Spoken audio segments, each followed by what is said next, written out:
Welcome everybody to look at the second film in the Savage Guns box set released by Arrow Video, and it is 1969's El Puro, also known as The Reward's Yours, The Man's Mine. So this is directed by Eduardo Mulagaya even. I've not seen anything else from before. Depending on which version you watch, this is either 98 minutes long or 108 minutes long. Stars Robert Woods, who was also in My Name is Pecos, which was a release in a prior box set from Arrow Video. Also stars Mark Fiorini even, who was in minor roles in the likes of Tentacles and Angels and Demons. So it's about an alcoholic gunman who is hunted down by 5 pitiless bounty hunters and is sheltered by a saloon dancer.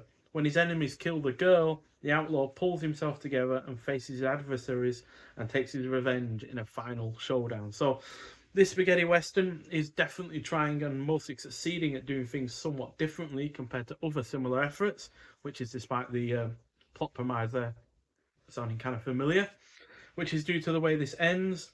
A gay kissing scene, of all things, in a film like this. More thematic depth and concentrating just as much on the antagonist as our flawed protagonist. Because, yeah, obviously there's 5 of these people that are trying to hunt the guy down because he has a massive bounty on him. He's got $10,000 bounty on him, and yeah, they're basically hunting him down. And obviously it would be a really rather quite typical of a genre of a film in this genre to just ignore their motives and ignore them as characters in general and just have them as 2D characters and whatnot. But yeah, it's really good in terms of giving them more backstory, more characterization than would be typical in this. And obviously our protagonist himself, he's flawed. He's an alcoholic. He's really downtrodden. He doesn't feel like being anything like the hero or the kind of gunslinger that he's been portrayed as a lot of people have obviously seen him as this, brutal killer and whatnot. That's why he's got this massive bounty on him. But as far as we see him as, he's an alcoholic. He's really not in a good place at all. He's got no money. He's got nothing. So yeah, he's really good in doing that. Now, sure, this doesn't make it an overly entertaining effort, but it is a respectable one due to such choices and is an engrossing film throughout. The cast is also really good. It is well paced. The score is excellent. It is well shot, and the production is solid as well. So, yeah, quite a different effort to the previous one, which was obviously a lot shorter and had a far more typical plot to it. But still, it's just as good as that film for different reasons. So another 4 out of 5 film from this box set. So here's the disc itself, and here's the reversible artwork, which yeah is a little bit more typical of the genre, I feel.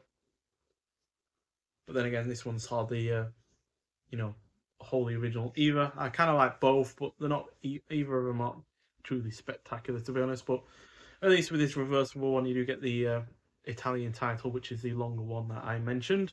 And on the disc itself, we get a brand new 2K restoration from the original 35mm camera negative by Arrow themselves. Italian and English front and end titles, newly restored by Arrow Films for this release. Restored original Lossless Mono Italian and English soundtracks, English subtitles for the Italian soundtrack, optional English subtitles for the deaf and hard of hearing for the English soundtrack, 2 versions of the film, the 98-minute film cut, which is presented in Italian and English, and the longer 108-minute version, assembled from the original camera negative and an archival print and presented in both Italian and a newly created hybrid English-Italian mix. Now, it's kind of obvious when it switches between the normal film print and the archival print because the image becomes a little bit more washed out. The sound is not quite as good. So yeah, and to be honest, I don't feel that the extra 10 minutes is really all that worth your time. Not much extra happens. A few scenes are just slightly longer, and such and such. I don't think there's any extra violence at all. There's no real extra characterization. So to be honest, I don't think the 108-minute cut is really worth it. I think it would be a more fun, well, I say more fun, at least a more well-paced film if it was, the 98-minute cut overall. And then we've got all the extras that I talked about in my unboxing. So we've got the brand new audio commentary by critics Troy Howarth and Nathaniel Thompson, a Zen Western movie, brand new introduction by journalist and critic Fabio Milelli, brand new interview with actor Robert Woods, brand new in-depth appreciation of the soundtrack and its composer Alessandroni, by musician disc collector Lovely John. And like I said, the score is fantastic. It's as good as, if not better than, the previous one. And the score composer actually worked with Ennio Morricone on a previous film, and you can definitely feel that kind of influence and that kind of build on that kind of prior efforts as well. So yeah, overall a really good effort. Not overly entertaining, like I said. It is really rather quite dark in places, and yeah, it's obviously got elements to it that you wouldn't typically see in this kind of genre of film, but I feel overall it does work. So yeah, but nonetheless, if you've seen the film before, I'd like to hear your thoughts on it. But anyway, thank you for watching, and I'll see you in the next one. Bye.